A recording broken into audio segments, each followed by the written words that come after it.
All right, everybody, we back with another episode of Wealth for the Culture. This week, I got a financial advisor, so I don't need to drop no disclaimers for nobody and none of that. So I got my boy Justin on. Hey, you do me a favor because the way we start these off, usually, I just get a little bit of a background about everybody. So for those that may not know who you are, can you just kind of give everybody a little background of your story and all that?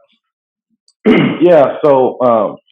You know, ju- uh, Justin. So it's so crazy that um, growing up in Mo City, Texas, uh, I was my first experience with figuring out the pathway to what I want to do and the things that I do as a financial advisor was waking up one morning and really just trying to figure out what's going on. There's this earthquake is what it feels like, and I'm like, oh no, I'm in the Mo. It can't be an earthquake. Uh, waking up trying to figure out what it is, going out there to figure out. Oh man, there's a lot of yelling, there's a lot of chaos coming from downstairs. Let me see what that is exactly. Uh, you know, as I'm making my way downstairs to figure out what the problem is, my mom just kind of bust out the door and she's panicking. This is it. We're gonna lose everything. We're gonna lose the house. This is every pack your bags. You're living under a bridge. And so I'm sitting over here in high school, just thinking like, man, my heart's in my stomach. I don't I don't really know what's going on. Uh, and come to find out that she has some troubles inside of her 401k. Now she doesn't talk to anybody. She doesn't have any advisor. So there's not really anybody out there to help her understand what's going on. So she's in complete panic mode. Mm-hmm. So when I go later on down the line, go to A&M and try to figure out what is it that I want to do, I come across financial planning. And as I'm sitting in these classes and learning about financial planning, I say, this is what I want to do. Because it took me back to that moment that I was sitting over there looking at my mom panic and saying, if I understand the rules to the game, not only can I help out my family, but then I can also help out those that are close to me. And then that just translated to being able to help out anybody that I can get my hands on. Because the more that I do this, the more that I understand that this is not common knowledge. And if you really want to understand this, you really got to take the time to learn and study. And so I've done that. And now I want to go around and share the information and the knowledge that I have to help out as many people as possible. So I never have to see or hear about those stories Mm-hmm. that I experienced. And so a lot of people say, what is it that drove you to be a financial advisor? It's not like one moment, but it's a lot of collective defining moments that made me think back on it and say, if I could have prevented that, oh man, if I could have prevented that. And so then you just end up in a situation where you are where I am today, which is trying to help people meet their goals and live their best life. I think that's definitely dope because a lot of times, especially in the Black community, a lot of us don't really have a clue about nothing because we're not taught anything about money coming up in school. So most of our parents don't have no knowledge of it either. So it's kind of just like it's just a blind leading the blind. So I think it's definitely big that we got people out here, especially somebody. It's easy for you have financial advisors, but it's not oftentimes you see some that that look like you. So it's definitely Mhm. good to see other people, especially Black people in the space that can contribute and help educate others on finance because that's the number one problem. I'll just throw this out here real quick because there's been like a running thing going on social media lately, and I mean I don't know how old this information is, but the whole racial wealth gap. I think they said like the black family was like a $1,700 net worth, while a white family was 170,000. Just the disparity of that, and I mean, just what are your thoughts on that? And maybe is this why you do this to kind of help combat stuff like this? Oh, absolutely. I mean, when I hear about kind of walking into the thing that I do, starting off with what I was doing and learning about how people think about money. So I'm Hmm. approaching people that look like me because typically, if you are ever working with people, you tend to bring people in that look like you, whether that's the way you act, your personality, how you look. And so as I'm trying to, work with other people, I attract people that look like me, and they're just kind of like, I don't really know what that whole financial planning is, what that financial advising is. What is that? And they become very skeptical. And so what I've learned is that my job is not just financial planning, but it's also helping people understand ways that they can better their financial life, just with uh, some additional information or some information that they may have never known, some different types of strategies. So one of the clients that I work with, they're white, and their daughter just graduated. About actually not just graduated, about a year ago, graduated from high school, getting ready to go out to Mm-hmm. university. And for her 18th birthday, they bought her or they got her a Roth IRA. They opened one up for her under her name, and now she gets to put money in that account as she's working or doing whatever she's doing throughout school. And when she graduates and she starts working in an actual job, now she's already going to understand what that looks like. What is a Roth IRA? How it works? What is investing? The difference between some of the accounts that we may have. I never had that growing up. I never heard of a Roth IRA until I got into studying what I do today. Mm-hmm. So that is typical of a lot of Black households. Is, man, there's not enough information to even be passed down. And so when they get out and they talk about, oh, you want to invest my money or you want to open up a Roth IRA, I don't know the difference between that and a traditional, type of a retirement account. It becomes a lot harder to say, okay, not only do we have to start the process, we have to go back, learn and understand what the process is, and then start the process. And so that same thing is with that wage gap where we're saying, okay, we got to learn what is creating this gap and then start making the ways to do something better. So me trying to talk to other people that look like me and get them on board with how to start making your money work for you, and you can start building up to close those wealth gaps. I've worked with doctors and I've worked with content creators and they're making they're making money. Now we just have to make sure that we're smart with it so Mm-hmm. that we can use that to help push us to the goal of, okay, now we're on the same level. Okay. So that's the main thing. That's essentially how you know how I've approached that situation. Is I'm just trying to help as much people as I can, so that they can start to learn how to use their money to work for them and not against them. Okay. So let's go ahead. I'm about to dive on in because I got a little bit more topics than last time I talked to you. Uh, so first off, can you kind of just break down, like, because oftentimes we hear these terms like fiduciaries, financial advisors, financial coach. We hear all these different terms. Can you kind of like what is, I guess, like a financial advisor? Or anybody, what do they do? So that's a good question because all the time, and you can tell when there's somebody that's new to the financial advice arena, and they're trying to figure out, well, how do I know I'm about to pick a good financial advisor? And they start with, well, are you a fiduciary? And I never laugh out loud, but in my head I kind of chuckle a little bit because I go, okay, so this is kind of where we're going with this. That term is so it's unnecessary in the fact of how we throw it around, because everybody should be a fiduciary. So all that word means, fiduciary, is working in the best interest of, financially.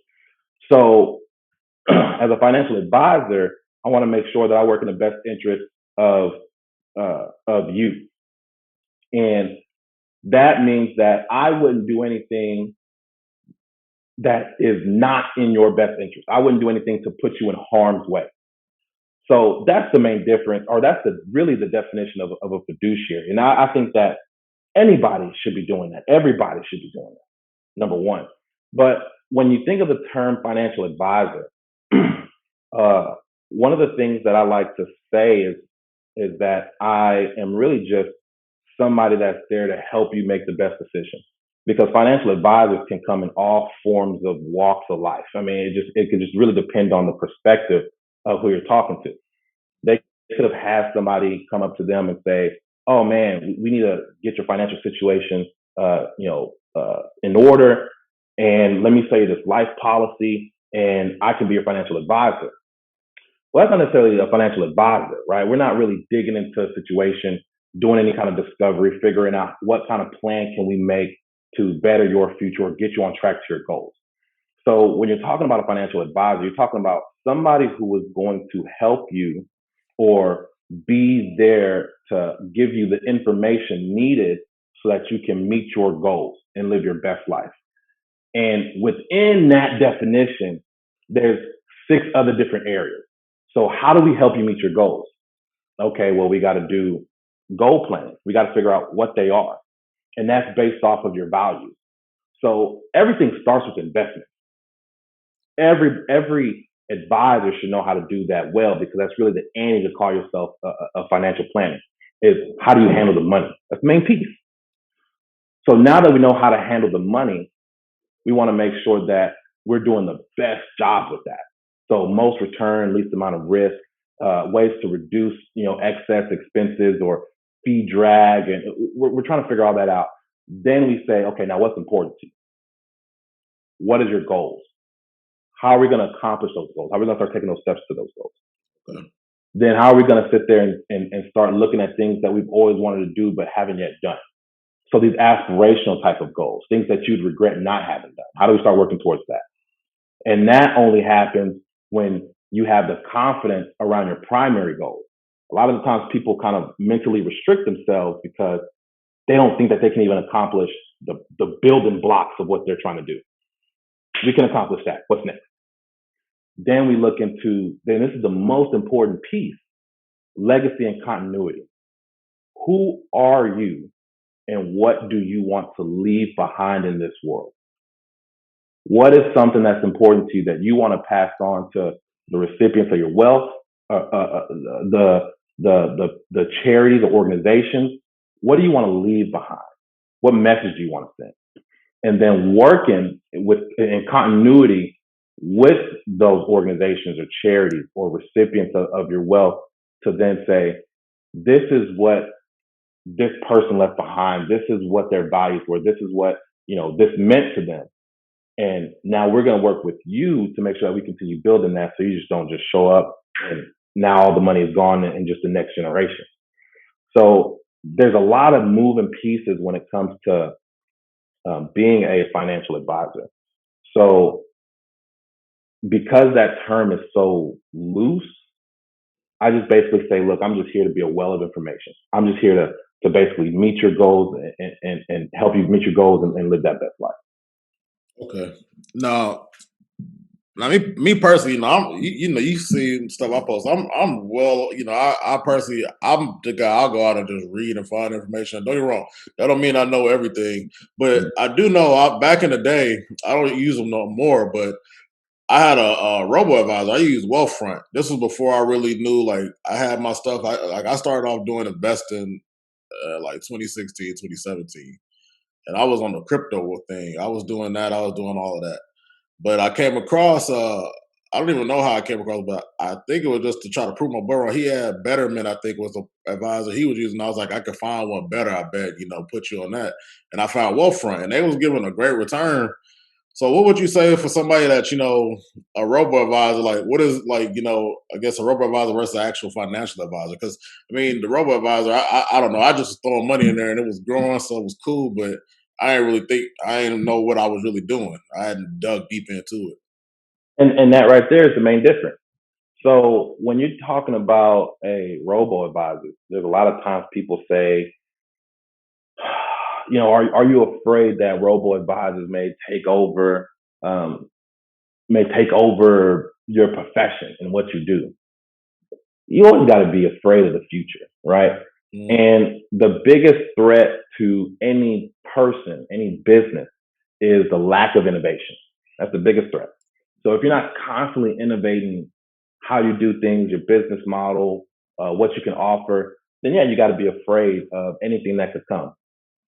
So when it comes to robo advisors, that's exactly what they are. They're robots. They're not somebody that can sit down with you and talk to you about your values or talk to you about the best way to do things. They're just a logic box. They're zeros and ones. And a lot of the times I'm sitting down with the clients that I work with and I'm saying, this is the best thing that we can do. Every time I sit down, I tell them three things. I say, we're going to do something that you like, that makes sense, and that's going to benefit you. And if it doesn't do one of those three things, we're not going to do it. So if you like it and it benefits you, but it doesn't make sense, we're not going to do it. If it makes sense and it doesn't benefit you and you like it, we're not going to do it.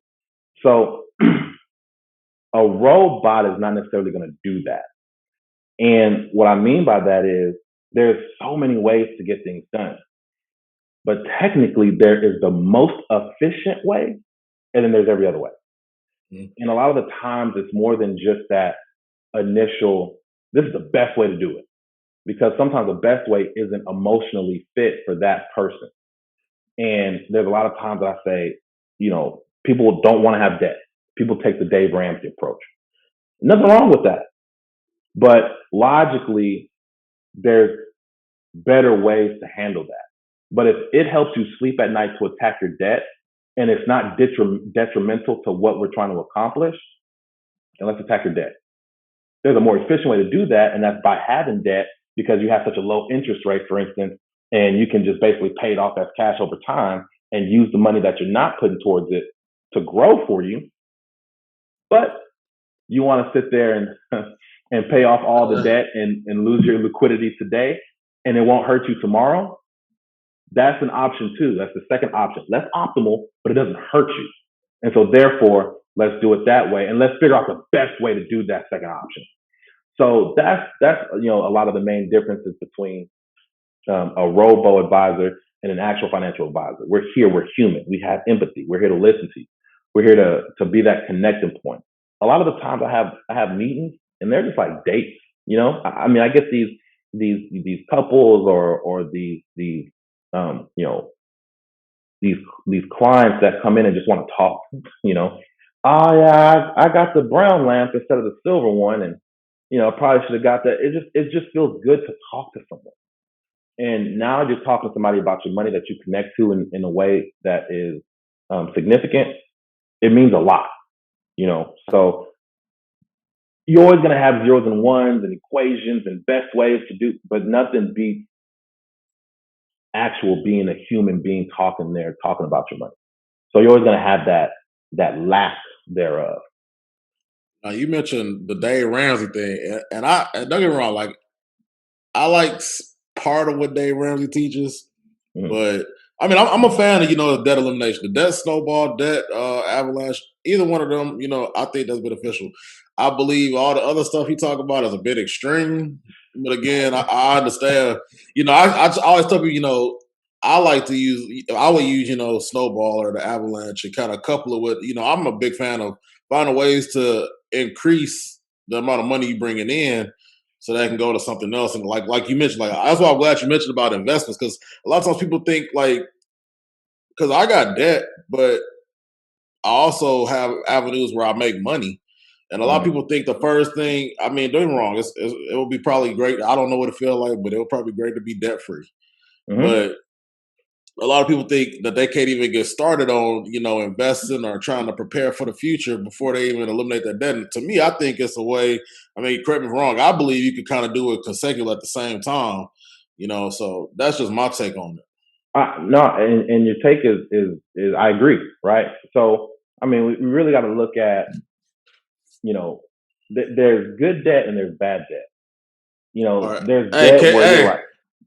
I'm glad I did a whole podcast over that, because a lot of people think that, and this is that Dave Ramsey thing again. A lot of people think all debt is bad, and I just don't think that. Yeah, it's a poisonous thing to plant in people's minds. When you have a credit card that, first of all, any credit card is probably bad debt, right? But when you have a credit card and you got 17% interest, man, pay that thing. Dave Ramsey, that do that. But if you have a car, a home, and now in today's low interest world, you're getting things for 0%, 0.5% APR, 2% interest on your home. That is the same as cash. You pay that thing off as long as possible because that 2% in the grand scheme of things is not going to hurt you. Now, you get a home or a car and you're up to 8, 9%. Yeah, let's go ahead and put a little bit more cash. Let's try to get that thing paid off as soon as possible because that will add up over time. So the way that I look at it is your debt helping you make money or helping you lose money? And that is what I always picture as good debt versus bad debt. So if you're going to take out a loan to buy 4 homes, and you're going to rent those 4 homes out, and you're going to use the income from those homes to pay back that loan, and you're going to be in the red for a little bit, but then over time you're going to start seeing an income over that. Well, now that is good debt because you're using that loan to pay off the loan. You're using that money to pay off the loan, and you're also gaining income from it. So it's okay to have a little debt because you can't do everything by yourself. So you see a lot of these times you see like Elon Musk memes talking about somehow he was about to fall off the face of the earth and he had to take this personal loan of a bajillion dollars. You need that extra capital sometimes because you don't always have it. But are you using that extra capital to dig yourself a hole, or are you using that extra capital to build something great? So that is the only Dave Ramsey, Susie Orman, all these people that talk about something and they make their money and they build a model off of poor people or off of a certain crowd, people that are afraid of the market. They build these platforms and they make their model, their business model after it.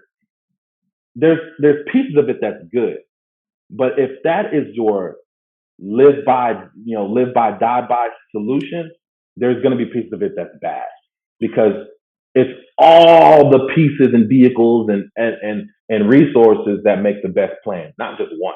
So it's not just eliminating all the debt. It's eliminating some debt that's bad, that's not working with you. It's keeping the good debt, but then there's so much more beyond that. I'm glad you hit on the whole thing because a lot of people think you mentioned like loans and stuff like that, and I'm big on trying to find ways. I had to learn this over time, but like trying to use other people's money to make you money because at the end of the day, a good example, real quick, my real estate mentor, Lawrence Fuller, he does things. Everybody has their own way to do real estate. Most try to not use their own money, but he puts in a perspective that really made sense to me because a lot of people will tell you, don't use your own money.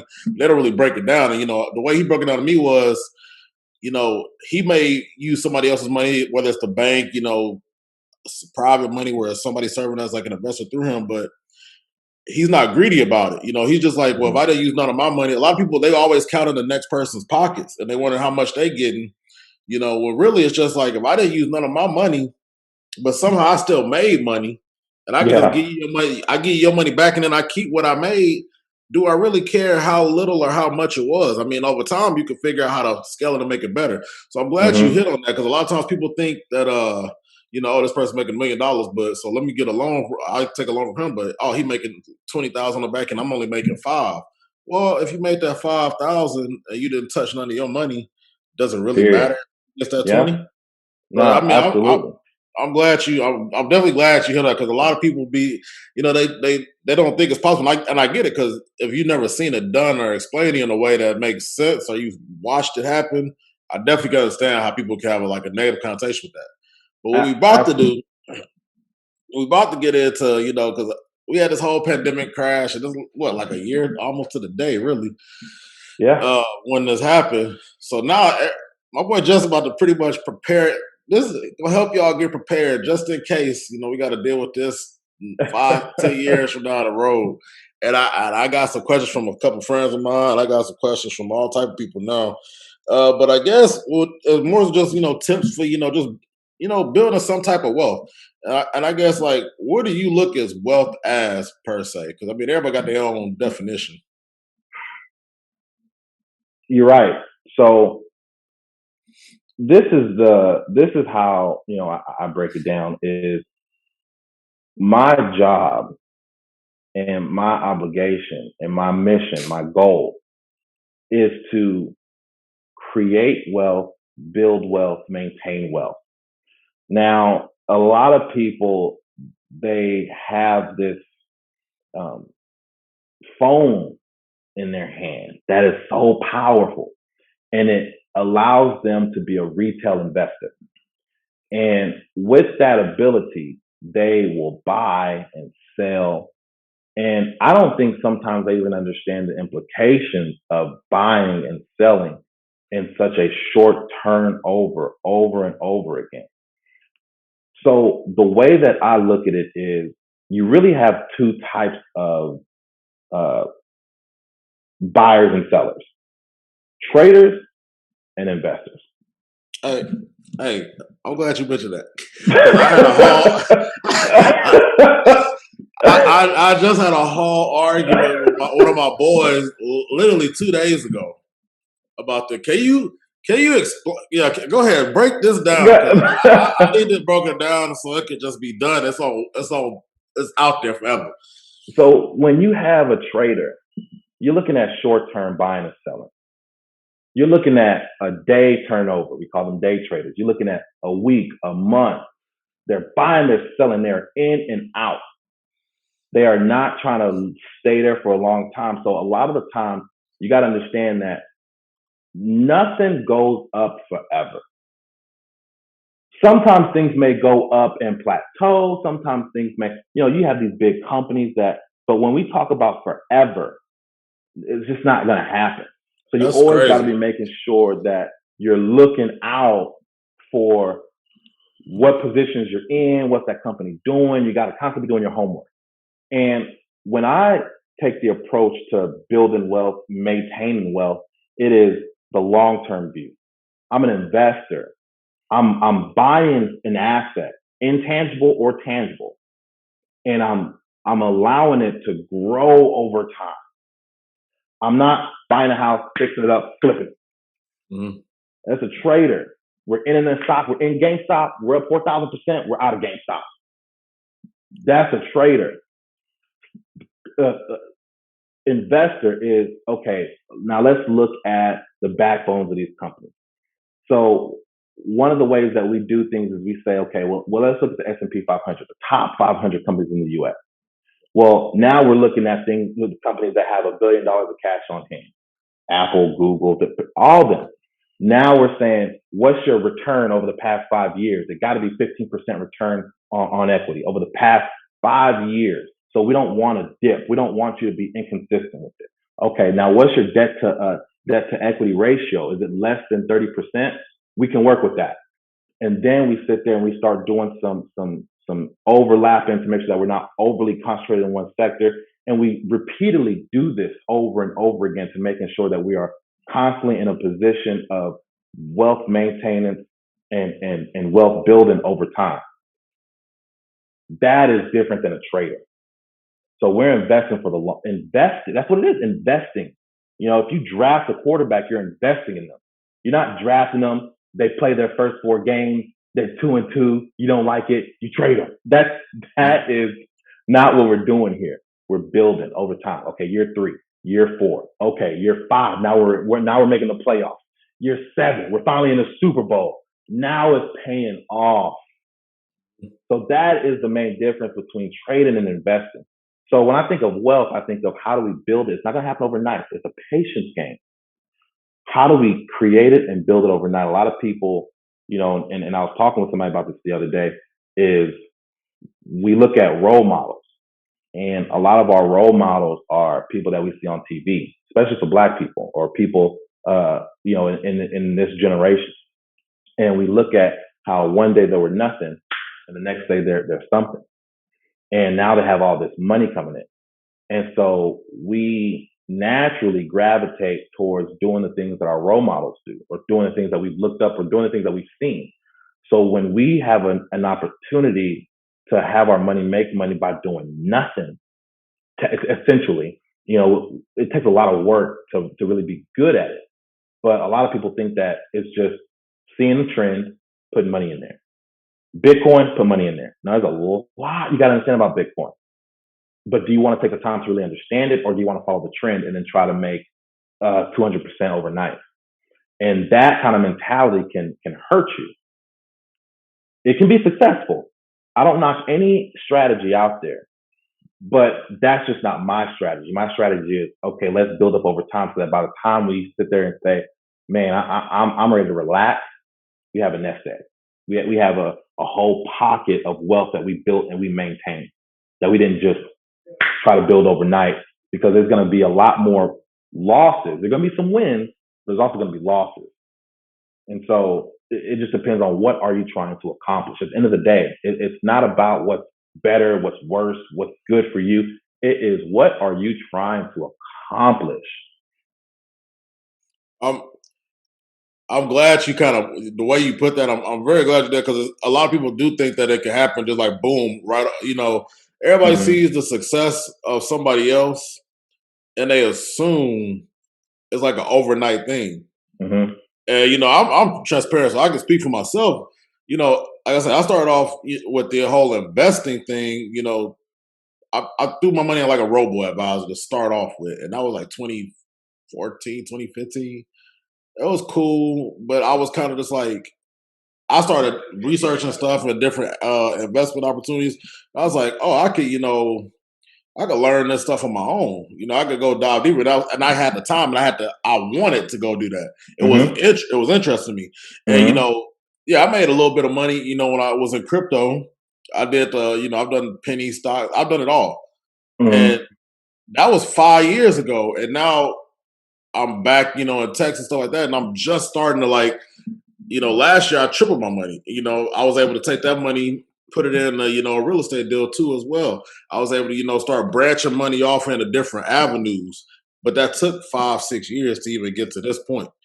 And I wasn't making the most money when I first started off. I would just, you start, you sacrifice some things. You Yeah. start allocating money here, for the bigger picture. So I'm glad you mentioned, because a lot of people think that they had that trader mindset, that short term, that Mm-hmm. quick flip, that quick money. And I mean, we're guilty of that, because especially black people, we're real guilty of doing stuff like that.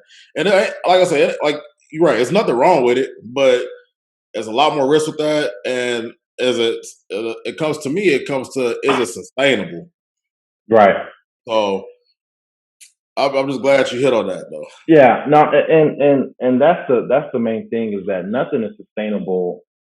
The same way of doing something isn't sustainable forever. My favorite team is the Green Bay Packers. That's my favorite. Mhm. That's my favorite NFL football team. And back in 2010, when they won the Super Bowl, that was a big success for Aaron Rodgers, for Mike McCarthy. But over time, the way that Mike McCarthy started playing football, or started coaching football, it just wasn't su- successful. It was way too conservative. He didn't take any chances. He just tried to play a very traditional game. And that was, 2015. Now we're in 2021, where people are drafting running backs that can throw the hell out of some balls. People are going for it on fourth and inches in their own 30. I mean, people are doing things that you've never seen before, because you've got to be able to grow and adapt with the time. And Yep. so the way of doing things back in the day, when you say, man, I got a Super Bowl title under my belt. Yeah, but it's just not sustainable anymore. That method doesn't work as well. You Yep. got to be able to look at what's happening around you and adapt and grow and innovate to be able to continue being successful. So, that's the way that I really look at it, is how can I continue to adapt and grow and innovate to making sure that what I am preaching, as far as helping people meet their goals and live their best life, I'm always able to do. So I guess let's start off with this, because I guess this is kind of like a foundational thing for a lot of people. That where do I start thing. A lot of people say people I've heard people say big things, start with the emergency fund, or do a savings account, or go get a retirement account. Like what? Like the way last time I spoke with you, the way you put it, you broke it down like a tier thing, and that was probably the most creative thing I've heard because I never heard nothing like that before, and it's almost similar to what I do, but I ain't had no name to it or no like plan to it. It's just how it naturally happened. So can you kind of Yeah, just break down like where does somebody start? that's a tough question. And what makes it tough is that to give a blanket statement, I guess makes it tough.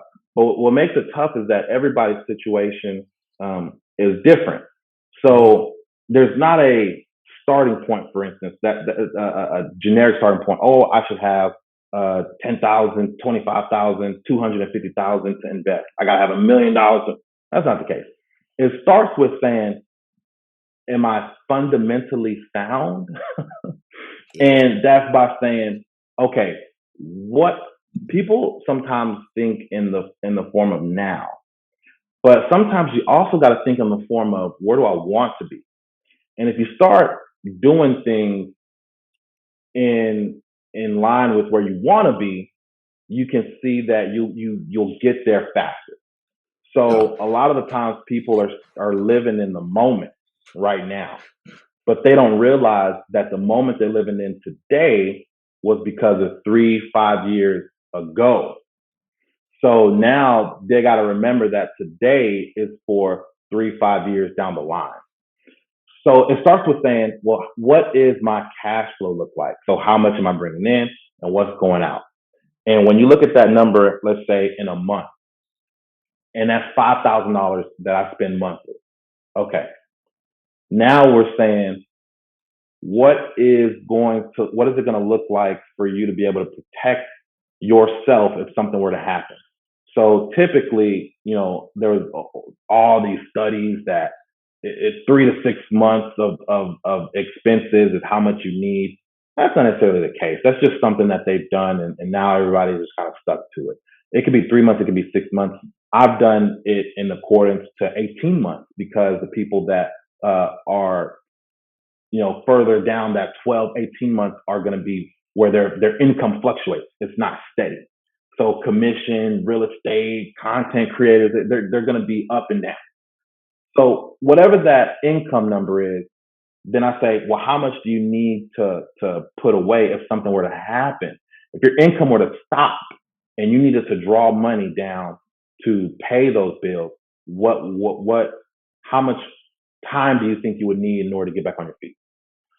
So for this example, we'll just say 6 months. okay, Okay. So we have $30,000 that we typically spend in 6 months, $5,000 a month. I'm taking the first 2 months, which is going to be that first tier of a cash reserve. And I'm saying, let's keep that liquid. And I'm taking the second 2 months, and then by liquid, I mean in the bank. I can go swipe a card, I can write a check, the money is right there. That second tier or the next 2 months, I'm saying let's do something where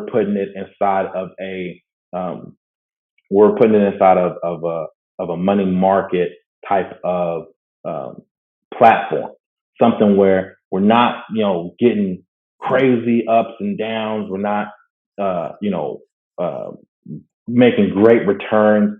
We're probably going to see something very consistent, and the goal is at least 1 or 2%. And then that third tier or that last 3 months of saying, now let's go ahead and be a little bit more high yield with this. Let's go ahead and be a little bit more on let's see how much fixed income we can get. And putting that into something a short duration or some sort of fixed income that can create a high yield and hopefully get about 2 to 4% off of that. Now you have your cash reserve structure where if anything were to start happening and you start to bleed into that cash reserve, you're protected. Outside of that cash reserve is where we say, okay, now let's start this growth process. And now this is dollars that we can apply for growth. And when we say growth, we're not talking about 100% stock market. We're talking about what risk comfort are you? That can be moderate, which is right in the middle of the road. So a 50-50 type of balance, 50% equity, 50% fixed income. Then we're saying, or then we're saying, is there, maybe are you conservative, moderate conservative? Are you moderate aggressive, whatever that risk tolerance is? That is what our growth portfolio is made of. And that's where we start to grow our money outside of the cash reserve. So that is how I say to get started is, do you have a foundation? Okay, good. Now let's create this growth portfolio. All right. Now that we have two solid building blocks, let's take some of our earnings and do we want to be speculative? Do we want to start going into different types of derivatives or, margin, futures, commodities, options? Do we want to start investing in cryptocurrency, alternative investments, real estate? What do we want to do now that we have a foundational building block, cash, growth portfolio, which includes retirement and everything else that's in there. Now you can't just have nothing and then say futures, or you can't just have nothing and say two stocks, all my money.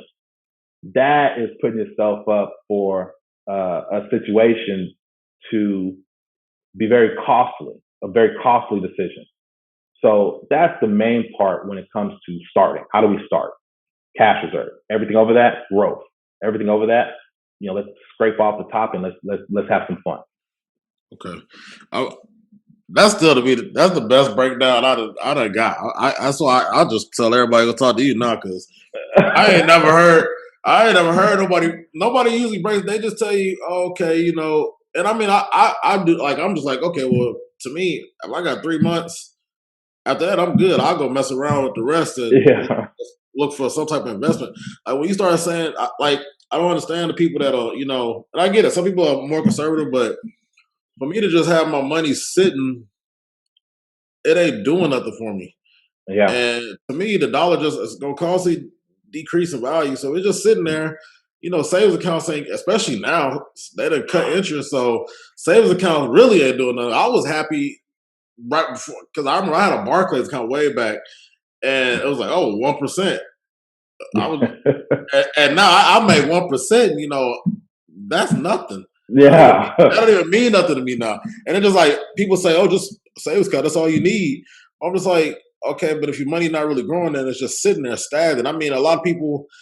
Okay, this is something I get a lot of, and we'll go on to the next point. But a lot of people be like, "Well, I'd rather have my money sitting there than I put it in this, and then I just lose money. Then what I do?"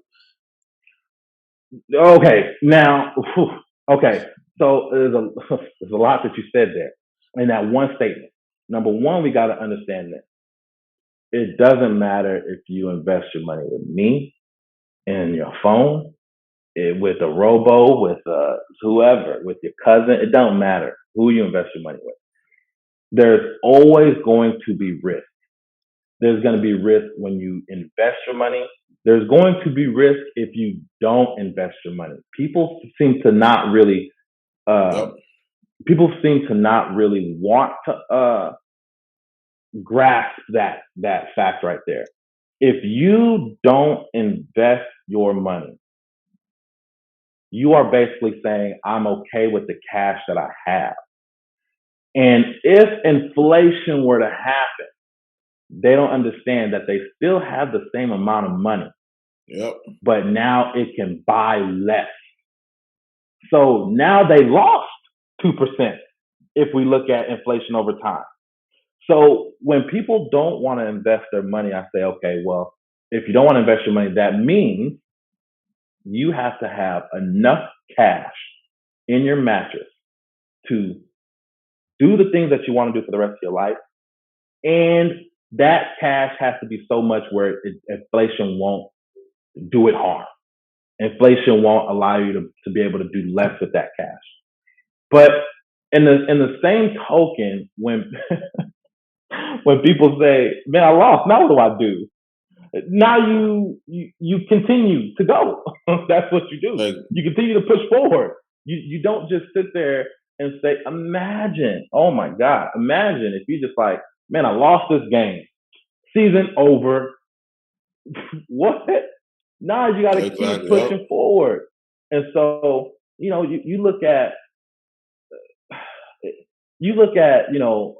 like when the Giants won their two Super Bowls. They came in, they were like trash. It was just like the same thing with how the NFC East was this year. It was just trash. They barely squeezed in, and then they beat Tom Brady in the Super Bowl. So it's just, how do you keep pushing forward? Do you just quit when something happens? Do you reevaluate? Do you make adjustments? Do you keep pushing forward? It's a lot to unpack in that, but I think the main thing is that people just have not a clear understanding, and that's okay because it is hard to really take the time to learn and understand how this works. And again, that's why I take my duties as what you said earlier, a fiduciary, um, so seriously, because I can help a lot of people. I can help everyone, but I also have to be able to sell my ability to help. And if I don't sell my ability well enough and that person doesn't find the value in what I do, I know that person, I just hurt that person because now I can't help them. So that's the main thing there, is that there's risk everywhere, whether I stay in my house, whether I don't, whether I walk out the front door, whether I get in the car, everything has risk. I can stay in bed all day. There's risk to that. So that's how I look at that whole situation. It's crazy, but it's out there. I'm the way you put that. I'm glad you just hit on that because, and I mean, like I say, I get both sides of it. I understand people that Hmm. if you don't know it, I understand. But again, I mean, you got to start somewhere. So And again, that's people, when why. they hit that, I don't know, they don't want to know. They don't want to learn. I don't know what that is, so I'm staying far away from it. I don't want. And you're like, oh man, I only wish, but. Yeah, and I mean that you just hit on that. I just had that whole. I literally just had a whole argument with one of my boys about that a few days ago. He was just like, "Well, I don't get it. I don't care. I'm good right now." And I'm just like, "But you got," and like he ain't. I ain't got no kids. Yeah, like I that's years away. But like he got kids, so I'm just like, bro, if you don't want to do it for you, that's cool. That's fine. But like, you got kids now, man. Like, Yeah. at least do it for them. I'm like, they young. They not even, not even 2, 3 years old. Like, you got 18 years to try to have them Hmm. built like a foundation. Yeah. And I just don't understand. And speaking of, since we on this, before we go to kids, because that's a topic I want to get into too. But like retirement accounts, because this is a big thing. You got the 401ks, you got the Roth IRAs, all that. Like I got both. I actually just switched my traditional to a Roth 401k, but I got Roth for both. And I mean, can you kind of break down retirement accounts, benefits, disadvantages, and your thoughts on them? Yeah. Man, so first, when we think about retirement accounts, we got to think about, what are we trying to accomplish? So retirement accounts, we're trying to accomplish being able to retire and have a nest egg to pull from. So we always want to have tax diversification. And what that means is that because we don't know what the tax rates are going to be in the future, we want to be able to have different buckets of tax accounts so that we can save into them, but also be able to pull them out based on the most optimal situation, for the future. So when you think about those three different types, or when you think about the tax diversification, there's three different types of buckets that we pull from. There's going to be the tax free, the tax deferred, and the taxable. Okay, so when we think about the tax deferred, I like to call this tax later. So there's a tax later account. What happens is that dollars go into this account that you have not pay taxes on. And then it grows without taxes. So we're not paying taxes on the growth or how it grows. It's just growing. And when we pull that money out in the future, then we're taxed on it based on the year we pull that money out. So these are going to be like your traditional accounts. So traditional 401k, traditional IRA, employer sponsored accounts. That's what these types of accounts are going to be. This is a tax deferred. We're not paying taxes on it now. We're not paying taxes on it during. We're only paying taxes on it later. Then we have the tax now account. This is going to be the taxable account. This is going to be dollars going into that account that we pay taxes on. And as it grows throughout time, there's going to be little taxes that we pay on it throughout the growth throughout the growth duration of this account. And when we pull that money out, we pay two types of taxes on it. It's either going to be short-term capital gain or long-term capital gain. And that's just based on how long we've had it in the account. So under a year, short-term capital gain. And that's just like income taxes. Over a year is long-term capital gain. And that is a reduced tax rate that we pay on just the gains we're talking about here. So short-term capital gains, long-term capital gains, it's only taxed on just the gains. I have $5,000. I later on have $7,000. I want to pull the full $7,000 out. I'm not paying tax on $7,000. I'm only paying taxes on $2,000. Then we have the tax never account, which is that tax-free account. This is going to be, your Roth. So Roth 401k, Roth IRA. This is going to be, interest from, municipal bonds or, cash value life insurance. These are going to be those type of accounts where we're putting dollars in that have been taxed, and it grows over time tax free. And when we pull that money out, then it's also tax free. The money that we put in and the growth on it. Now, all of these different accounts have rules. And if we follow and understand those rules, then we put ourselves in the best situation to be successful with the account that we have. So because those rules can be very nuanced, it's really easy to get overwhelmed or to not care to follow up with the rules. And then now you're going to possibly suffer the consequences. So many times people have their 401k and they just pull it straight out in the cash. And it hurts my heart because they don't understand that you got to pay the penalty. You got 20% got to go straight to the IRS. Now there's a 10% penalty on top of that. Now you're paying ordinary income tax on top of that. And by the time they get their 401k in their hand, it's half of what they save. So it's a lot of rules and nuances that's so important to understand. So when my thoughts on retirement accounts is yes. I mean, of course, that's another avenue. That's another type of tax favored treatment you get.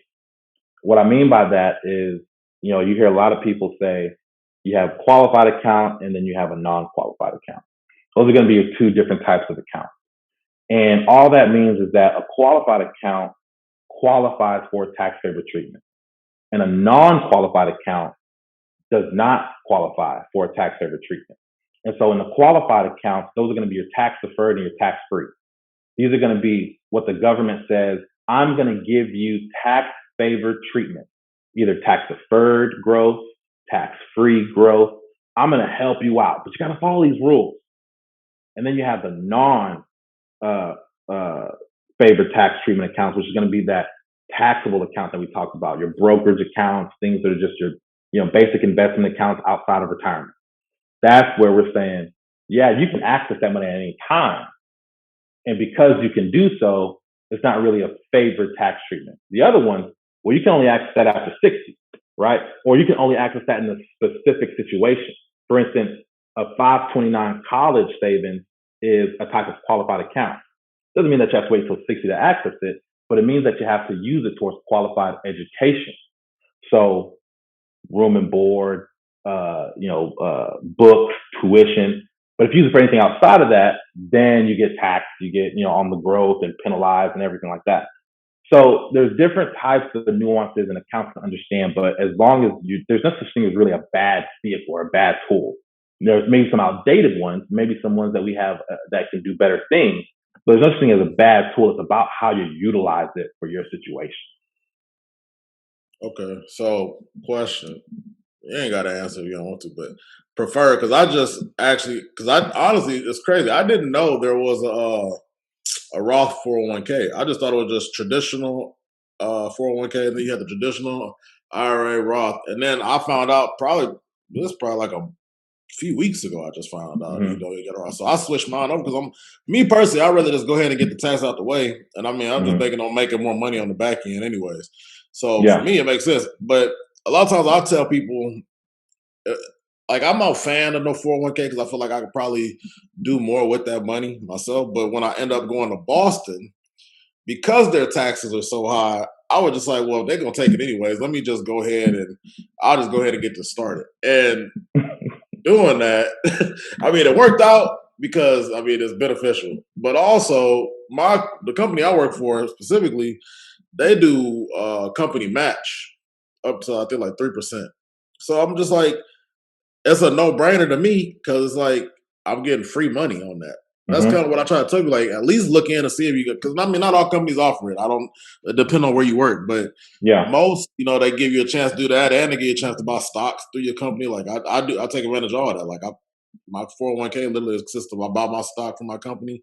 That's because I like my company. But I Yeah. mean, each his own, and I really just like taking advantage of the company match, and it gives me a chance to say, one thing I've also learned is, which I mean, you can speak on what your thoughts are, but you could take, a lot of people say, take out that money.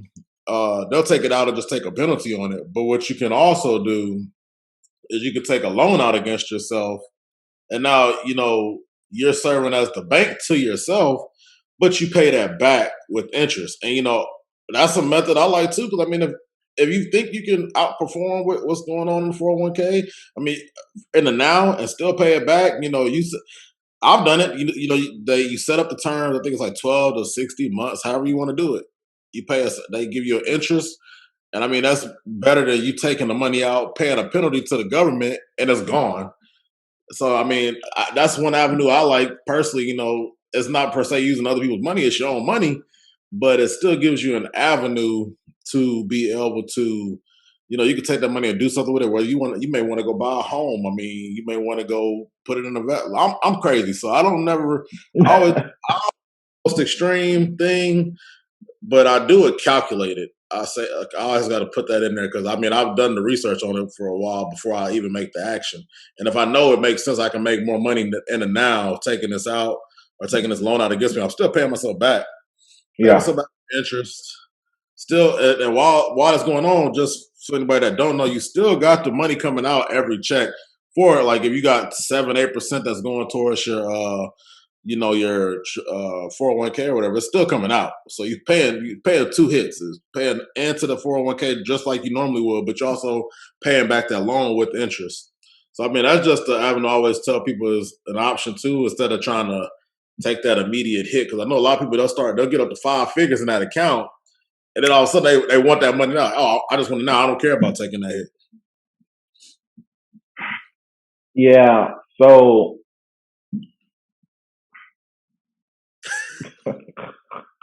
Let me just say though, I'm a very I don't care. I'm aggressive with my risk. I don't. yeah. I put that out there right now. Like I personally, I ain't got no family. It's a whole different ballgame if I had kids though. Right. Man, the thing is that even for my for my situation, I do a lot of triple levered ETFs and just a lot of really strange things that I probably wouldn't do for the typical retail investor. And the reason being is that number one, the understanding around it. Again, I'm working in the best interest of not my biases or what I think is best, but for that person. So I got to put myself in that person's head and basically work in the best interest of them, not working in the best interest for my knowledge, but for them specifically. And a lot of the time, like what you're saying, very true. A lot of the time, I don't want to put people in the situation that has to account for everything to go well. And so I always want to create buffer for, man, good thing we planned for that. So if something were to happen and they could not pay that loan back, or if something were to happen and they just kind of said, well, forget that loan. Or maybe, now they got a mental block that came in the way of completing that strategy. Is it more or less detrimental? See, it's real easy to say, this is an investment strategy, let's stick to it. And now I'm the one that has to go through and making sure that it goes well. When I have to put that responsibility back on them, I have no control over that 401k. I have no control over how they pay it back. I am taking the control or the ability to work in their best interest out of my hands. And so I would not recommend doing that, not because it's not a good idea, but because it puts undue stress. Not stress is like pressure, but it just puts that undue stress like, oh, now I have to making sure that I get money, and instead of keeping that money, I got to give it back. And so people always want to have their cake and eat it too. Well, not everybody, but naturally people are inclined to see something and they probably may not be as disciplined, for instance. And so just to take temptation out of their hands, Yeah. I try to not do strategies like that because on paper it could work and it could be a phenomenal strategy. But now I'm putting temptation in their hands for them to deviate from that strategy because they like what they see and they want to keep it. And then they may say, let's just not do that or something along those lines. So that's the way that I look into it. When I look at 401k and Roth IRAs, it just really depends on what you feel the outcome could be. There's a lot of times that people sometimes get into 401ks and don't even realize that they're saving money into a 401k. And, I have one client that has, a good amount of money in their 401k and not really a lot in non-qualified assets. And so what that does is that because they are still young, they have kids, they want to be able to send them to school on a free ride, but they probably may have to pay penalty because there's nothing supplement. There's they can't pull that money before 60. So it's like, man, if you just put all your money into one bucket, it may not work as well. You got to diversify and not saying spread yourself so thin because over diversification is bad too. So if you're looking at making so much money, maybe a 401k is the best option so that you can reduce as much of that income as possible. And then over time, you may want to do maybe some Roth conversions when you are retired between the retirement period and the required minimum distribution period. Start converting a lot of that because now your income is lower in theory, right? So there's just a lot of different things that do depend on the situation that make it make sense. So when it comes to I think that 401ks are very inefficient. I think that there's so much more that I can do with the 401k. I wish that I had the just plate of investment options in a 401k that I would otherwise. But because those 401ks are so restricted, it makes it harder to make a 401k so efficient enough. But if you are getting a 100% return on your money, you got to take it. So if you're putting in 6% and a company's matching 6%, that's a 100% return on your money. You got to take it. And That is, I think, key. I think once you start going over what the company is matching, now you're becoming less optimal because now you're not getting return on what's over the match, meaning you could put that money to better use elsewhere because that is not getting a 100% return. So that's the way I like to look at it is just 401k up to the employer match. And then now let's get out of that 401k and let's be efficient in other places, Roth IRAs, non-qualified accounts, and things like that. I'm glad you hit on that too, because that to me, not the tax thing was the main thing for me originally, because I just see so much coming out of tax because I lived in Boston. I was just Mm-hmm. like, and I was still getting used to state tax because we don't got that here in Texas. So Yeah. that threw everything off of me. So that's why I really started. Then I was like, oh, well, they give me free money too. Like, all right, then I at least just keep a little bit in there. But I definitely agree with you because like you are super restricted with that. Like I can't go purchase a stock that I want to go buy. I know Yeah. what to do, but like luckily, because where I work, it allows me to buy company stock, which that's cool. Like, but I can only do 20% of my account, which Mm-hmm. I want to do 100% and just be like, forget it, but I can't. Yeah. But at least it'll give you that like a little bit of leeway. But that's why I always tell me like that's the one thing I don't like about it is like you are so restricted. Like at least in a Roth IRA, you have free reign to do whatever you please. Mm-hmm. But that 401k man, they restrict. It's It made me mad almost. I was like, golly, they restrict you so cold, and I'm just like, man, I could like the money I'm putting in here, and I'm getting a match. I'm like, you know what I could do with that in 5 years, like, but yeah. we move on. So this is the main. This is the bit. This to me is like the biggest one to me because this is the whole thing is this is about like wealth building, and a lot of people don't think about wealth building. That's almost kind of it's a selfless thing because it's really not. It's what you're doing, but it's more so what you're passing on to those that come after you. So when we start talking about you know doing things in the best interest of not yourself but your kids. So like I have a friend, he was I got a couple guys, I was talking to one of my boys a couple months ago, and he was like, I have, he has two kids, and he was like, I don't really have nothing. Like he don't know about nothing on like custodial accounts or 529s or any of those avenues to put stuff in.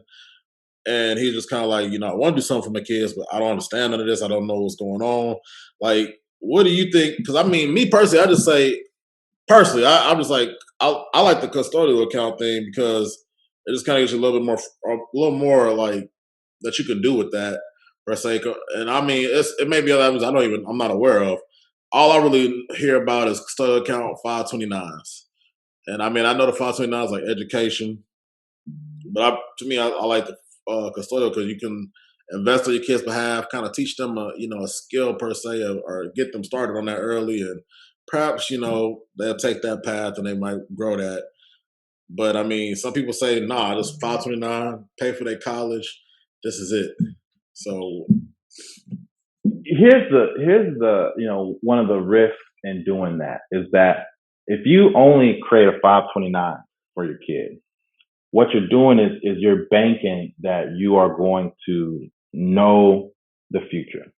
You're going to know exactly how much you're going to make on return in that 529, how much you need to save, and how much you're going to spend, and what the inflation of education is going to be to get to that point.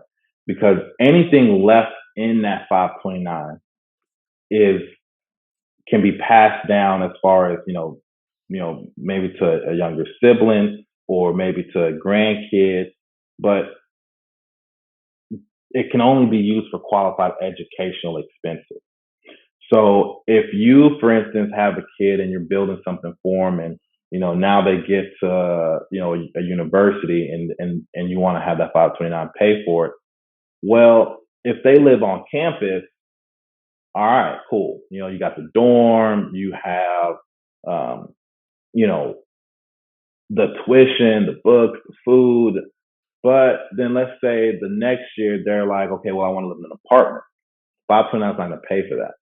Let's say when they get there, you want to get them a car. 529 is not going to pay for that because it's not a qualified educational expense. It's not going to the school, and therefore it don't count. So I always say let's supplement a little bit of 529 with a little bit of non-qualified dollars. So you mentioned custodial accounts. they could be good. They work just like typical non-qualified accounts. This is what I always try to make everybody aware of: the risk with those custodial accounts is that if you have a kid, you open up a UTMA or UGMA, right? Which is a uniform transferred a uniform transferred minors account, or a uniform gift minors account, which is saying that as soon as they get to age of majority, they get that money. Period. It's theirs. So they turn 18, 21. Some states, I think it could be 25. Whatever the case may be, they turn that age, they get it instantly. And a lot of times people may feel comfortable with that because they don't know. It's the fear of the unknown. Yeah. And so what if you save all this money, you do all these things, and nobody wants to think about it, but their kid becomes more of a headache, and they start making bad decisions and going down bad paths. And as soon as they turn age of majority, they get this money. So what I would say is I typically make people aware of that risk, and sometimes people don't care. They say, "Thank you for making me aware of that. Let's get this going." Okay. Now that you're aware that, I just don't want something to happen and you say, "Wait a minute, now how do we fix this?" Because further on down the line, I didn't express to you what those risks are. So now that you know the risk, I feel a lot comfortable saying, "Okay, let's go for it." But on the other hand, if you say, "Oh man, that is a risk. I never thought about that." Okay, well, we can open up an account for them under you, and you get to make those investment decisions, and you get to keep. And then when they are older, you can then decide if you want to gift that money to them, if you want to have them have access to it, or if you have 529 college savings money over here, and you have some non-qualified that's not in a custodial account, and now you can use some of that 529 money over here, but now you got some non-qualified to say, "Okay, let me get you that car." Okay, well, I'm gonna put this over here in this account. This is gonna pay for your apartment every single month. It's gonna hit your bank account every single month. Okay, it's gonna do this. Now you set yourself up to where you're not trying to figure out where you're going to get the money that doesn't qualify for educational plan, because you already set it up for that. So that's typically what I say. Absolutely nothing wrong with the minor accounts. You got to know the risk that comes with it. And like I said, with everything, nothing really wrong with different strategies. You got to understand the risk and what you're getting into. So I would definitely say have more eggs than just the college savings plan, but also be smart about the basket that you put your other eggs in for the kids or for what you're trying to build for. Okay. And just real quick, I mean, we ain't got to get into this, but also, after y'all leave, estate planning is something that y'all definitely need to look into. I actually, if you want to speak on it real quick, but I had somebody come on probably maybe like 4 or 5 weeks ago, come and talk about estate planning and how to preserve that wealth and maintain and keep it going through the generation. So I know, oftentimes we kind of forget about that part of it. We get all this money, but then we don't think about how to preserve it and keep it going on through generations. So that's just another thing. And a lot of the times people, to speak on that just briefly, a lot of the times people see estate strategies and they kind of look at them as, man, look at them being spoiled, or look at them about to get this nest egg. No, no, no, no, no. That is smart planning that can help alleviate a tax burden, trust, wills, making sure that we have strategies in place. You may be looked at as a trust fund baby by somebody that doesn't really understand what your parents just helped you with. But I look at that as, man, your parents were really looking out for you. You don't got to pay death tax. You don't have to go through probate. Now everything is structured. And with a trust, you can sit there and say they only get X amount over time to, whatever. You can structure it however you want to structure it. And so when we look at estate plan, we're saying, what legacy do you want to live? This is not up to me. It's up to you. What do you want to do?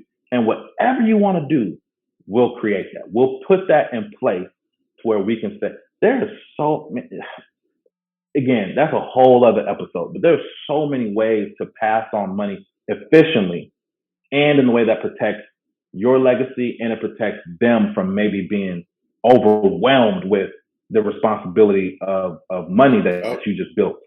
So it's a lot of estate planning is so important to talk about.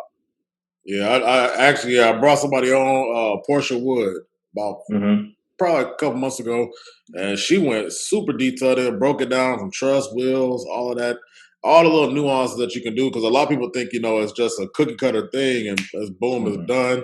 She went into life insurance for a brief period, all of that. So I mean, just we won't go into it. 'Cause that's literally a whole Mm-hmm. like 2 hour It's conversation. it's important. Just it's important to it's important to understand what estate planning is because when you look at, for instance, the Biden administration and a lot of the things that they're trying to pass, we don't know if they're going to pass it as far as the tax changes, but it could, and we got to be prepared for that. And so if you're saying that, with some of the things that we've seen, oh, there's going to be no more step up in cost basis, meaning that if you pass away, then the amount of money that you had, it doesn't when it transfers over to who gets it, for instance, your kid or your child that gets it, it's not at the basis in which you bought it. It's at the basis in which you passed away. So now all that money you built is now just that's the new basis for it. And if that goes away, well, there's going to be a lot of tax problems in the future. So now we can sit there and use different types of wealth transfer trust, insurance trust, where we're using these different avenues to pass on efficiently that money. So it's not just about okay, what it's not it's definitely about looking and seeing okay what is happening with the rules and all the regulations, but then saying how do we use that to combat the best estate plan. So it's important to really sit down with somebody and walk through what that looks like because it's not just a cookie cutter. Most definitely. And now this probably what everybody waiting on. I know you say your specialty is investing, so just try to hit on this as well while I got you. Uh, I guess for me, I just like what is the game plan or the ideology about investing per se? Because to me, it's money always needs to be doing some type of active work. We spoke on this throughout this. You kind of luckily you broke down a lot of stuff that we could get into. So like you talked about, you have the investors and the traders. We kind of spoke on even like real estate options. You spoke on the whole the calculated risk aspect of things as well with the derivatives of like options and futures stuff like that. I guess per se, like what would be like the game plan for somebody to go about with, or how do you kind of walk somebody through? I know everybody's different, but like a, Mm-hmm. a simple base type deal of what do you present to people? Because I mean, some people want to do real estate. I know some people that want to do stocks. I know some people that want to do crypto, whatever. So So yeah, no, you're absolutely correct.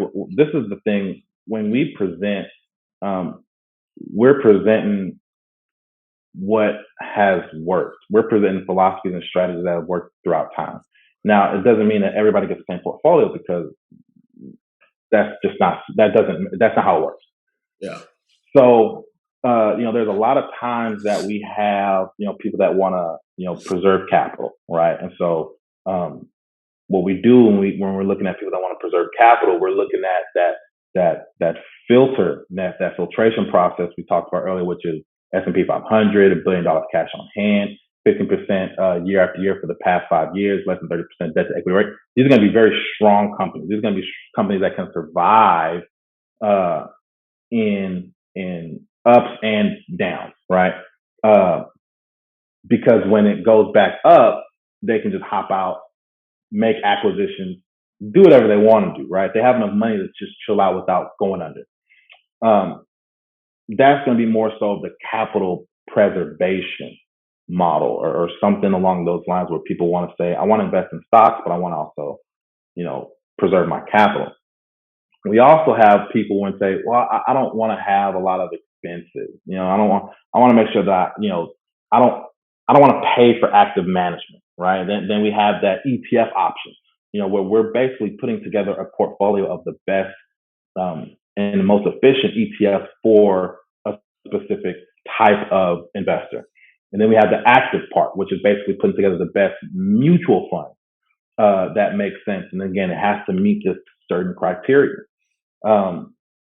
So when people sit down and they say, this is what I want to do, I say these are some of the things that we can offer. But it doesn't mean that that's the only thing, right? This is not saying this is it and take it or leave it. It's saying, okay, this is kind of what I put on the table. What do you want to do? Because it's a collaboration, right? This is your money too. You worked hard for it. So what do you want to do? Well, I was thinking more of a strategy like this. And then now we start, going not just to the custom types of portfolios that we've already built out for people, but now like specifically custom for people that we try to build out and see if we can hit what they want to accomplish. So that's how we typically start, is by saying, number one, what's your risk comfort? And a lot of times people don't know what they want to even invest in. Because typically, if somebody does know what they want to invest in, they got a platform that they're probably trying to do it themselves in. So when people come to us, it's because they're trying to seek out information, or maybe they just don't have the time for it, and they do know what they want to invest in. Well, now we're saying this is what we can do, and if you have any input, I'll input that into your situation, and then we can make that happen. So, because it's popping back up again, you don't mean that people need to just go out here and put everything they got on GameStop? Oh my Because God. it's doing again, and everybody I talk to is saying it again. I mean, we just Again, went yeah. over this whole thing like a month ago, but it's back up again. I mean, you can speak on it real quick, cool. I mean, but At the end of the day, what we're looking at is what happened with the GameStop was what was considered a short squeeze, right? So, these hedge fund companies that are making these bets, and with Reddit being, available discussion forum that had the top shorted stocks, GameStop being one of them, it allowed retail investors to make that purchase. When you short a stock like this hedge fund did, you're basically saying that you're going to bet on something to go down. And if it goes up, your loss is infinite because there's no ceiling on it. Down, once it gets to zero, that's your loss. You have a maximum loss. But when you're betting on something that goes down and it goes up, oh my goodness, that's infinite. So now that people are paying for GameStop, and the GameStop price and the demand and supply of GameStop is going up, well, now these hedge funds have to cover their losses and also make that. So it's like basically just compounding, and it's driving the price and the share amount up on GameStop. So what we saw in that short squeeze was just the first of many, right? Because that was just the initial, what the heck is happening? And it died down. Now we're starting to see the actual short squeeze happening. So it's like a heartbeat, like boom, boom, boom, and it spikes. Because it's like, oh, whoa, whoa, and then, whoa, okay, this is the real short squeeze. So it can go up, but at the same time, because it's not a sustainable investment, meaning that it's not something that GameStop has not showed the innovation that will last it throughout time. And because we have these game consoles that we can buy digital content without even leaving the room, the value of Amazon. Yeah, let me just go ahead and order this controller real quick. It'll be here same day. Yep. You gotta leave whatever you need from GameStop. You can get it same day, next day, 2 day off of the game console. They're just not showing innovation that will allow me to think that this GameStop play is sustainable. So once everything on the short squeeze dies down, the retail investors have to know when to get out. They have to be current, because things that are short play like this, they definitely don't last forever, and you've got to Yeah. keep your eye on it. So because I'm not in the business of keeping an eye on the, portfolios of the several hundred people that I work with, I make the game as a long play. So when people say, oh, GameStop is going back up, I told you that. Sure, if Yeah. whatever you want to think or do, if your goal is to fight me on my philosophy, I'm not about that because it's my philosophy. It's what I believe is best. Not saying that it is the only philosophy. But if your goal is to ask me for my opinion and you either take it or leave it, I'll tell you that too. Yeah. To me, that also just gets into the whole gambling versus the calculated risk. And so that's Mm-hmm. kind of that's where I get to. That's why I just tell you, like, if you want to go invest in GameStop, cool. That's on you. If you ask me my opinion, I'm not a fan of it at all. But Mm-hmm. to each his own. So I mean, we won't get in and talk about options in the future because honestly, yeah, I'm gonna do a whole. I got somebody coming for that for the options thing. But Yeah. honestly, if y'all want to learn about just simple stock investing tips, I've done 2 episodes so far, and I will have Justin break it down no further because he's giving y'all about honestly, to me, I feel like as much as y'all need to have right now, just to get Yeah. like a nice little introductory thing to it. But this last one, then I'm gonna get to my last segment. Thoughts on Bitcoin? Because right now it just ran up again. It's at like 60, I think 61 I seen this morning. So This is my thoughts on Bitcoin.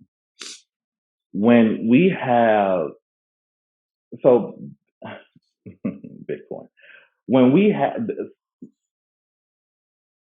my thoughts on Bitcoin is that it's a cryptocurrency, right? mhm, So it's not something that I can say this is it. This is where it's just something where it's another type of investment. So when you're putting your money in cryptocurrency, you got to number one realize it's not a stock. You're not owning Bitcoin. You're not. Only thing you're doing is you're just trading in your virtual currency for a different type of currency in cryptocurrency. When we have the dollar, the pound, the yen, the peso, all these different, it's measured off of a country's economy. We can see it. We can. Okay, this is how it works. But with Bitcoin, you're not basing it off of a certain economy. You're not basing it off of GDC of a country or what they're doing or what their policies are. You're basing it off of the buy-in. So you're basing it off of, are people going to buy into this new type of way of doing currency? Now what we have is that it's not the cryptocurrency, it's not the Bitcoin, it's the blockchain. And yeah, so when people have to understand that with this Bitcoin, people just recklessly um, just invest in it because they see it going up without really understanding what it actually is. I think that Bitcoin can be something that is fun. I think Bitcoin is potentially a new wave of currency with enough buy-in from the people, from the people that invest in it. I don't think that you should put all your money in Bitcoin. I don't think that you should put 25% of your portfolio in Bitcoin. I think that Bitcoin is something that's nice to have. It's something that you can play with for sure. Uh, but a lot of the times people see stuff like Bitcoin and they say, man, look at it soaring. I'm going to put all my money in there. And that's where it gets dangerous because tomorrow, if we just wake up and say, Bitcoin's worth nothing, and Bitcoin's worth nothing. So I always say, if you put in the X amount of dollars when it comes to alternative investing or speculation. So alternative investing would be like currency. That's what Bitcoin is, or speculation like options. And I say, you know, how much would you feel comfortable if you woke up the next morning, saw that it was zero, and you were able to go, all right, and move on with your day? What's that amount? And if the amount that you just said you want to invest in Bitcoin makes you panic if it will go to zero, like, oh my goodness, how am I going to get that? don't invest in Bitcoin. I So think that so you that probably just is I was gonna say you probably just hit on like the key rule to me period before you start investing is what you probably just hit on. That's don't invest more than you can afford to lose. mhm. No, for sure. And so a lot of the times people don't know what that is. And so I just typically say 2 to 3% of your money. Because typically 2 to 3% of your saved dollars, if you lost that, you'd still be okay. So if people know what that dollar amount is, people sometimes may have lower living expenses and they could suffer a higher loss. But just a rule of thumb, 2 to 3% of your income. And that's really what it is. It's a higher chance that Bitcoin is unstable in the future than a lot of these other established companies. I'd bet on Apple and Amazon and Tesla before I bet on Bitcoin. Doesn't mean that I wouldn't bet on Bitcoin. I'll just say they get a lower allocation than I Yeah. would for other companies that I know are going to be more sustainable. Because Bitcoin for me is just, let's just see what it is. So Elon Musk putting 1.5 billion towards Bitcoin. I promise you that's because if he lost that 1.5 billion, he'd be like, Yeah. whatever, and he'd walk away. So people got to understand that money is relative to that person. Hey, I'm just glad I have somebody over here I can say, hey, they get their own opinion. They have financial advisor. They can get their opinion, and people hear it a lot more. It's a lot easier when I get somebody like you on. They'll hear it a little bit better than if I'm telling them. Because I mean, again, at the end of the day, I'm no financial advisor, so I'm just Yeah. giving. Like I say, I just give my opinion, but it's what I'm doing. So it's not like I'm Mm-hmm. just telling you do this and I ain't doing it. I'm doing it as well. We're gonna go ahead and pivot to my last segment. It's just to talk to the culture. 5 quick questions, and we're gonna wrap this up. So first thing is just a standout on your timeline. It could be just somebody in the Black community that stands out, whether it's Facebook, Instagram, whatever platform. Anybody that's Anybody that's Black. Black, man, let me tell you something. So a few people stand out to me. Number one, I look at my brother, Brian. He stands out to me because he's had a journey. So I love seeing success stories. From where he's been to where he is now, and where he's going to continue to go. Another person that stands out on my timeline is Kieran Harris, or King Kieran. Again, a lot of those times where you just start off making an accidental video and now you are a business. It's just something that allows us to keep making sure that we work hard and take advantage of things that may just be like, oh, what in the world? Well, then let me go Yeah, ahead and take that opportunity. And now that I took that opportunity, let me actually work at it, not just let it just kind of come and go. And it is what it is. yeah. So that's somebody that saw an opportunity from just accident. And now he's turned himself into a business. So I love seeing his posts. I love seeing his videos and what he's done on my timeline. I think that's probably one of the biggest ones, especially now coming from making just a silly video inside of the kitchen to Yep. now being the spokesperson for Madden. I think that's huge. Seeing his TV show Millennials out there. I think that's huge. So that's something that's probably one of the biggest standouts, is seeing that like progression over time. It's huge. Most definitely. Next question, just a book recommendation. It could be any.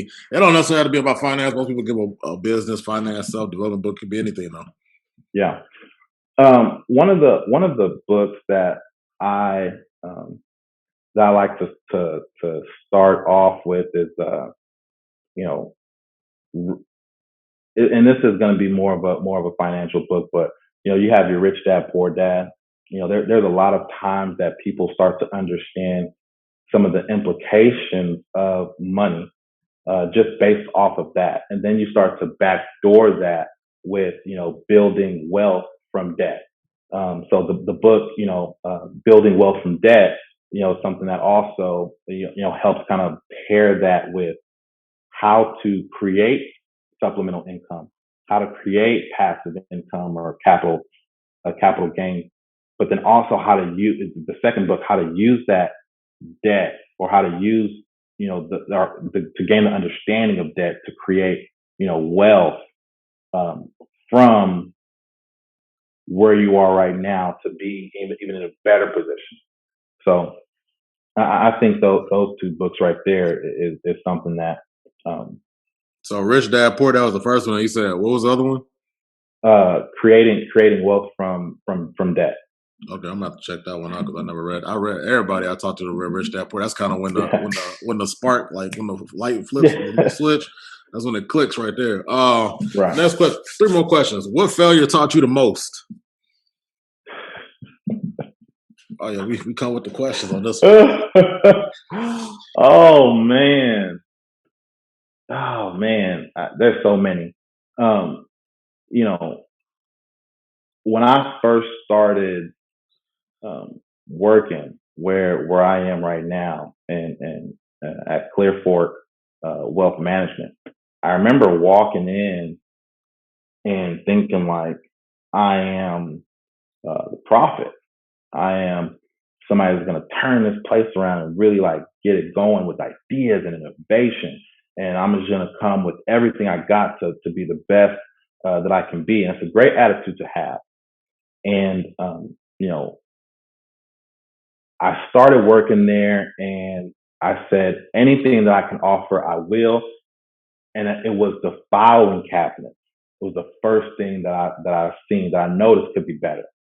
And whether or not they could or could not be better, um, walking into any place and start throwing around suggestions is just difficult. And so as I'm making these suggestions and kind of, people are kind of looking at me like, who are you? Who's this guy?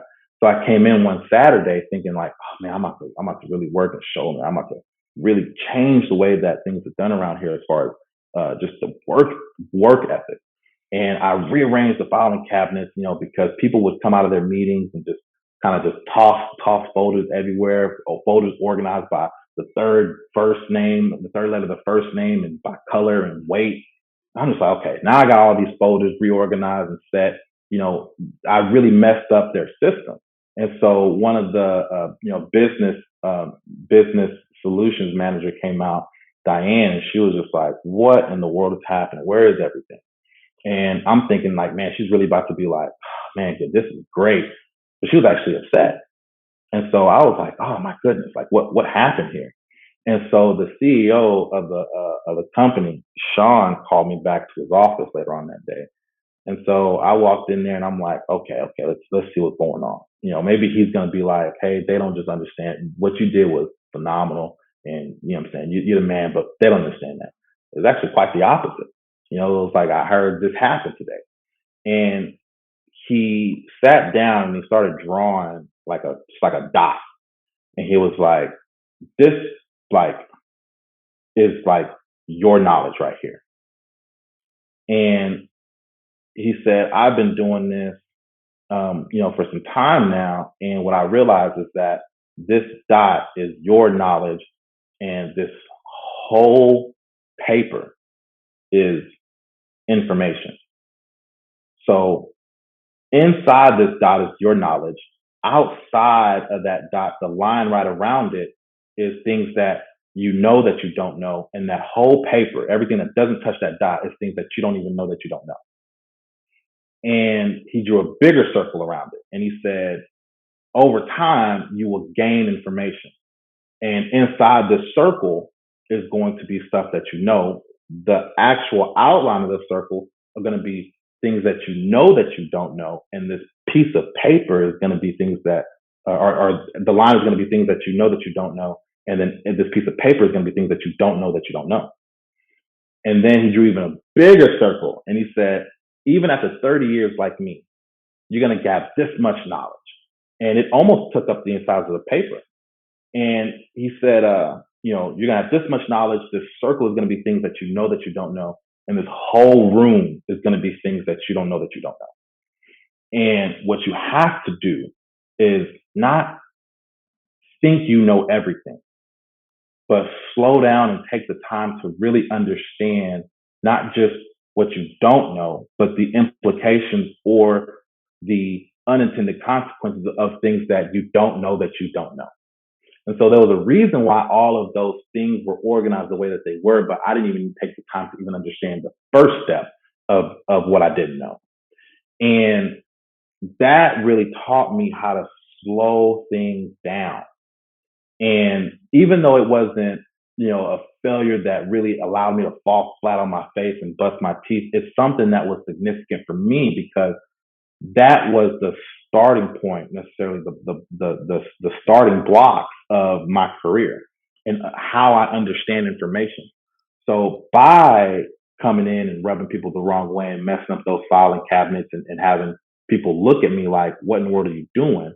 I was able to use that experience to teach me how to focus on not just the things that I know and that I know them, but what don't I know and what could be the unintended consequences of the things that I don't know that I don't know.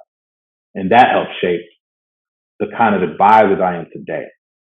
So I think that that was one of my biggest failures, not in the sense that it was a colossal fail, but in the sense that it really helped pole vault me to where I am right That's a mic drop right there. God, hey, now. I was like, dang. Because I started thinking about it like, man, you, God, hey, I that's a bar, right? Man, I'm about to make that go viral somehow, some way. I'm like, people need to hear that. But let me get to the last two questions. Yeah, last two questions.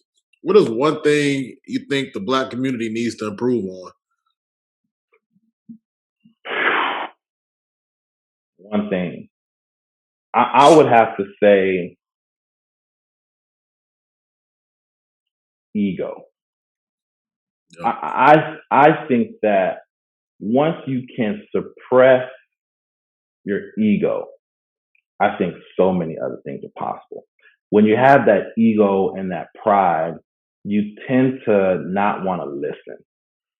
You tend to not want to hear. You tend to think your way is the best way, and that's it. What happens is that when you can break through that barrier, because a lot of people say that it's ignorant. Like, nah, I don't think it's ignorance. It could be unintentionally, but I think it's mainly the fact that they are where they are today because of them, and they don't need anybody to get to where they're going to be, period. And I feel like you always are adding on people like a snowball falling down a mountain. It's either going to be good for you and you keep them, or you realize that they're not worth anything and then you let them go. Because when I walk into the room, I always want to be the least smart person and I'm going to make some more smart friends. And then when I get too smart for them, I'm going to go into another room. Doesn't mean that I'm going to be like these friends are nothing, because you always need somebody that you can help educate. You always need somebody that you can help bounce ideas off of. These are going to be the people that are on your level. And then you're going to have to make sure that you always are learning. These are going to be the people that are smarter than you. And you want to make sure that you're always walking into those three rooms to help build yourself. So, I think that if the Black community naturally, because we're so like, I feel like we're so sometimes. This is just the way I feel. Is that you can always be looked at as the underdog, and so yeah, you're always fighting. When I went to Texas A&M, it wasn't a lot of Black people there, and so when I accomplished the things that I accomplished there, and when I started to look for places to work, I knew that I couldn't just have the same resume as the next white person. I knew I had to work way harder and really stand out to even be looked at on the same level as probably a lot of the peers that were there.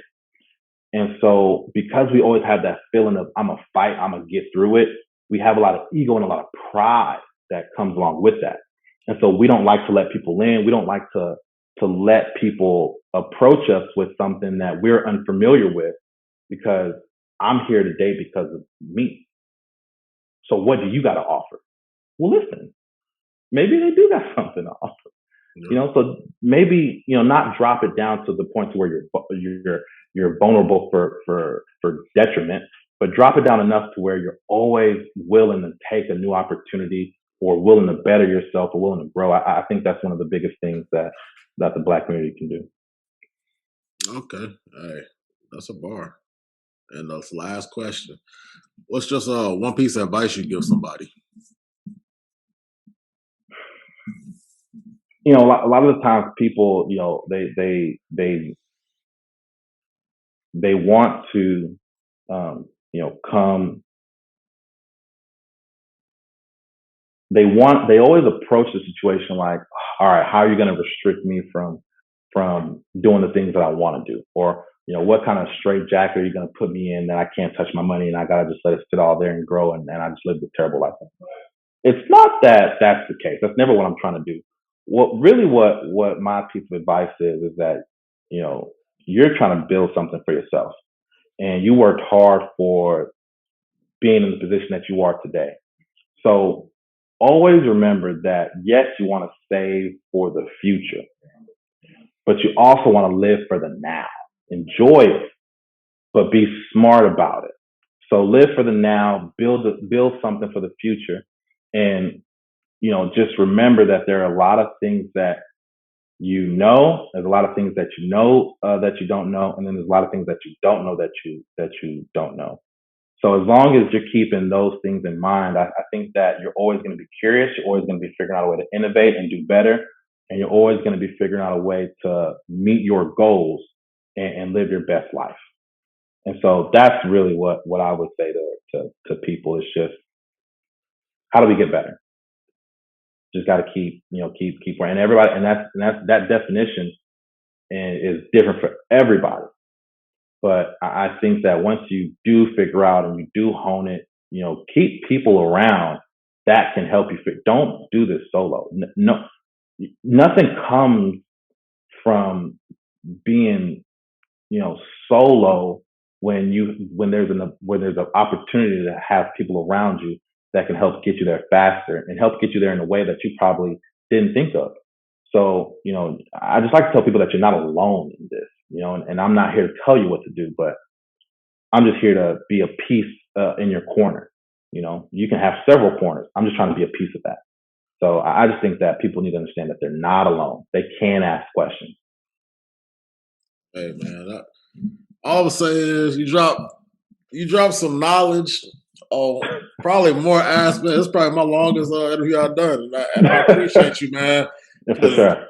we was able to hit on so many topics that a lot of people just have a lot of questions about and they don't understand it. And I feel like you make it easily digestible for somebody to understand, and that's the key Yeah, to that's why I like this platform. A lot of people, a lot of people do certain things, but it's not always like what have you done. It's can you put it in a way for the next person to understand it yeah, easily and be able to execute off of that. So yeah, I just want to thank you for coming through, man. I appreciate you. Before we go, just do me one favor. Drop all your social media, anything you use, IG, Twitter, websites, yeah. all that. Just plug that right now for me. Man, so Instagram, that's gonna be my main. That's where I'm at mainly. OG Speed Racer, OGSPEEDRACER. Facebook Justin Nnabuife. You can find me on those two platforms. You can contact me on those two platforms mainly. And yeah, that's typically where I be most of the time. Hey, man, I appreciate you, man. As we always say, what good is success if everybody around you struggling? So, everybody Yeah, got to reach one to teach one, man. So I appreciate you for coming on, man. This is another episode. Well, for the I culture. appreciate that.